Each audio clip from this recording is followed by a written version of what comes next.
Hey y'all, Mech Arrive here. Front and center, we got a version 2 of Scaphoid from Four Horsemen Studios. This guy debuted at Legion Con 2025, and my buddy that went there was able to get me one, luckily. Really excited to get this guy because first one was one of my earlier Legions, and he's a big favorite of mine. Love green skeletons, probably because I love Batman Beyond growing up, and Blight is just a green glowy skeleton dude. But another thing I love is getting a big version and a little version of a guy. And Onell happened to drop an Infinite Legions Scaphoid. Just another one of these guys in cooler colors. And I wanted to take this video real quick to one, show this guy off, do a little like, not unboxing, but I guess cutting open and displaying. But I also wanted to kind of show how you can take some things here, these little guys called axis joints, and add a little bit more articulation and flavor to these guys. Because I've been knowing some people that are just now getting into Glyos, and some of them are a little disappointed with the articulation range of some of these figures, and there's really simple ways to add some spice to that, and these things only cost like $4. So if you're already ordering one of these $20 figures, why not just make it a $24 purchase and really crank out some cool stuff with it. So I'm going to cut this open and we're going to get into it. All right, so here he is, all switch pins and all. So let's get him all geared up, shall we? So first you take this little waist piece off, and he's got a belt here. And I believe this notch here is like the front of it. Whoops. Where'd that go? Here we go. Yeah, I think this is the front of it, so just slide that on top. And it looks like these are supposed to be like the tops of the pouches here. Put that on in, boom, bop. And then we got the legs to go on as well. Throw these big shins and boots on here. And there we go.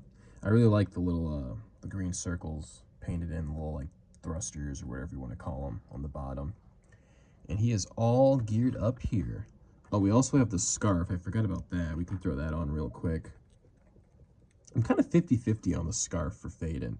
I don't know. I kind of like it, you know, just with the head like this. Actually, before we put the scarf on, let's put the other heads on real quick. I really love the skull head sculpt. It's really cool. We've got the default Pheyden head here as well. That one looks pretty cool. I love the green on this one. The green eyes look really sick on this. I'm really digging that color scheme on this guy. I might want one more, honestly, to mess around with parts on. And then we've got, I don't know what to call this, like the robot or helmeted face or whatever. It's the Infinite Legions kind of head that is on the Four Horsemen one. It's weird, when they showed off this figure for the first time, I was really digging this head. I thought this was going to be the coolest head. But then when I got it in hand and I started messing with them, it's probably the one I use the least often. I don't know. The skull one has grown on me. I wasn't really digging it when I was first shown, but as you see this guy back here, he's got it and he looks pretty sick. I kind of added this little Glyos cape poncho to make him a little cowboyish kind of vibe, dude. Really like how that came out. But yeah, let's get this scarf on here. And let me know in the comments, are you, for the Glyos people here that know what's up, when it comes to Pheyden, are you a scarf guy or are you a not a scarf guy? Because I kind of teeter-totter between it, but I kind of usually prefer no scarf, I feel. Like, it looks cool. Like, I like it when he's maybe, like, out adventuring or, something to, like, cover the face from, like, a storm or something. But when it comes down to it, I really prefer seeing the rest of the head sculpt on there. Like, the rest of the mouth and whatnot. Like, I think it looks really cool. Because if you use it on the default, Pheyden head, you also lose a little detail, I feel, there too. Like, you just see his eyes kind of peeking out just a little bit there. He's real covert mode right there. Yeah. So yeah, always you always get the scarf with all the Pheydens, and they come with the infinites as well. And another thing Pheydens usually come with is a little cannon arm. And you can swap that on any arm you want here. I'm going to do it on the left one here. Or right one. Whoops. Damn! I'm going to get that after I change scenes, because that rolled under the table kind of deep, it looked like. Put on this cool head instead for now. And boom, you got the cannon arm. Really cool. I'm loving the colors on this one. This is probably my favorite. Oh, I didn't even notice the 2 circles colored on the back. That's cool. Yeah, this is probably my favorite color scheme for this guy so far. We need to get more mythic crossovers in this toy line. That would be really cool. I also love the little like exclamation marks on his knees. That's kind of funny. Yeah, cool figure. So put him down and set him up next to these other ones, all the big boys. It's kind of cool to have such like kind of tall Glyos, you know. Usually they're not this big, but we've been getting some bigger ones lately and some smaller ones. A lot of stuff is moving around in Glyos. So we're gonna go ahead, I'm gonna open up the axis joint set, find that head that rolled around somewhere, and then I'll catch back up with you. All right, so we're back. I got the axis joint system all out here, and I just kind of microwaved a bowl of water and warmed all these up inside. Well, I microwaved the water first, and then I put these in the bowl to warm them up. That's some of Glyos. Sometimes you're gonna wanna get these joints a little bit warmer so they can kind of peg into things easier, especially for the first go around when they've just been sitting in a baggie and they haven't really touched anything. So we've got this little hub joint, I think it's called. It's got just one piece on the top that you can port into things, and then it's got 2 sides holes where you can plug things in, and then a bottom hole as well. Then you've got oops, I left these down here. We've got these 2 little, I don't know what the heck these things are called. The designs are not the same on them, something to also keep in mind. You can see they've got 2 different things of line work on them there. This one's a little thicker than the other one, but they're both these like kind of slanted pieces with holes on one end and pegs on the other. You can use those to build things around. But the real money from this group is the axis joints. And I'm just going to use the big one to look at right now. And, man, sorry, the cats are going a little crazy. They decided to play tag right now. You good, Jackie? Oh, oh dear. She's going a little berserk. I don't know what's going on. 10-year-old cats. So, yeah, we've got the axis joint here. And these twist around. And let me see if I can pop this sucker open after heating it up. Yeah. So it's actually a 2-parter. There's 2 different pieces in here. And I'll show you real quick the kind of different ranges as you can get using 2 of these separate, one of these that are separated, and then just one of them that's together. Another thing to note is that we've got the smaller ones as well. And these ones, when they're together, they have just 2 pegs on them, while this one has 1 peg and a female end on the other side.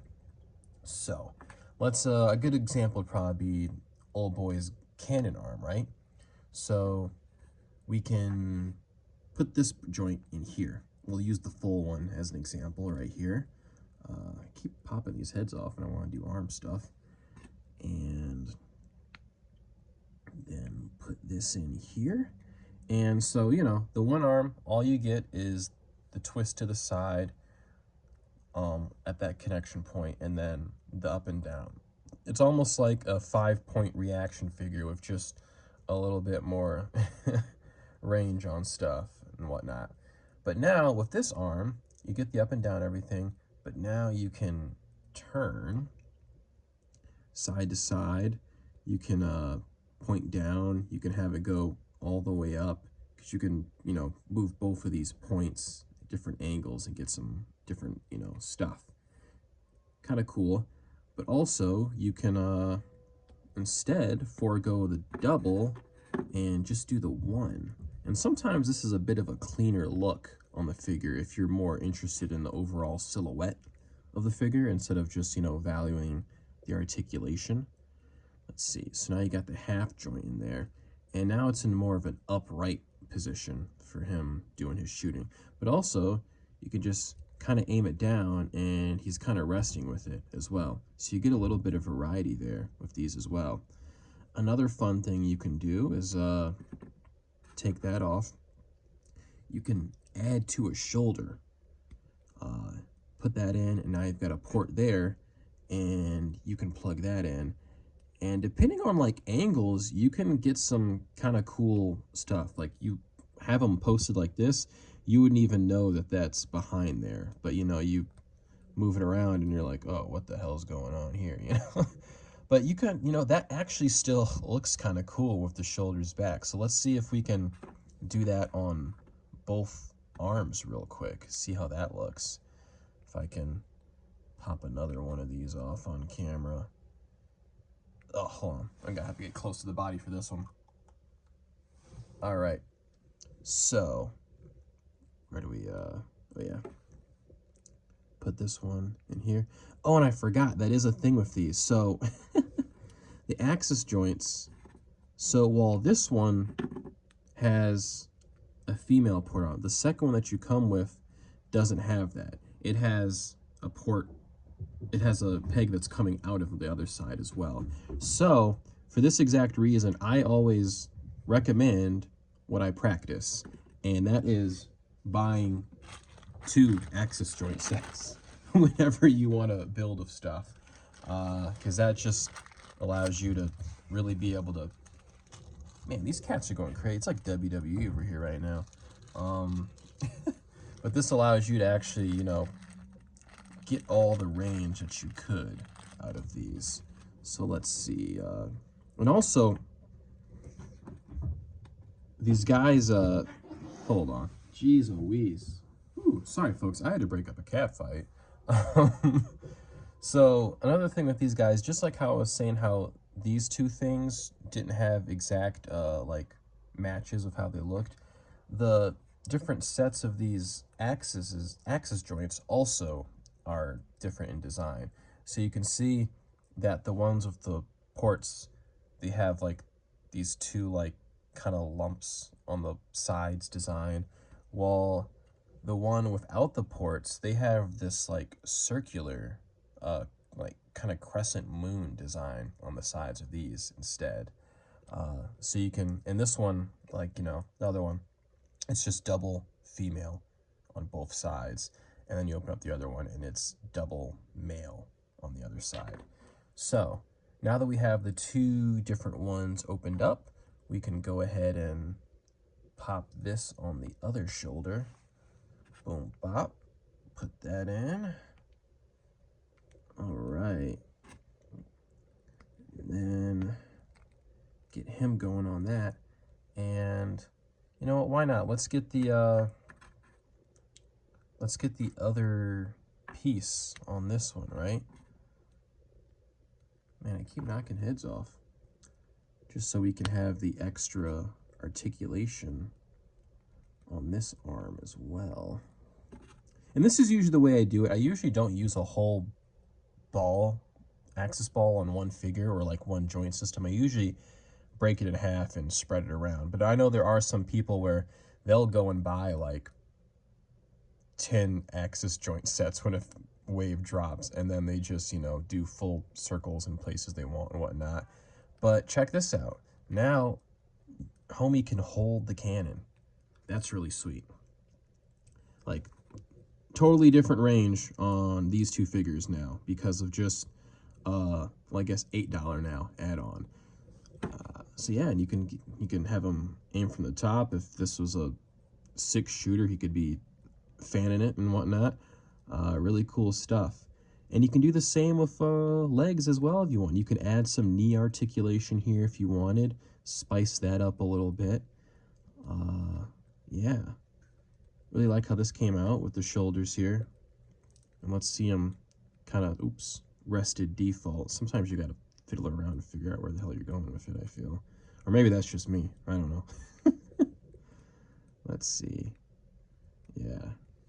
Looks a little goofy that way, but you know, you can have the arms down, or you know, sometimes you just want to add the piece just for when you're doing that kind of pose. So if that's not, you know, needed, you could just take the parts off. Oh, that's how I had it. I had the arms back, right? Yeah, I kind of like that look a lot. That looks really cool.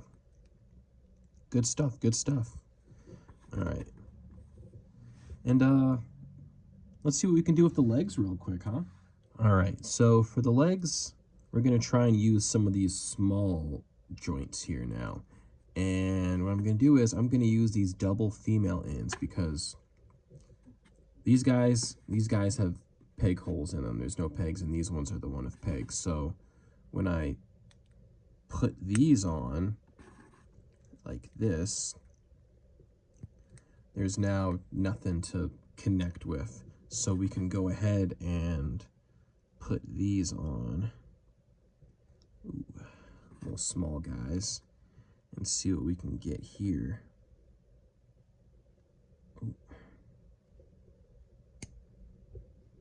Ooh, it's a tough one to get in.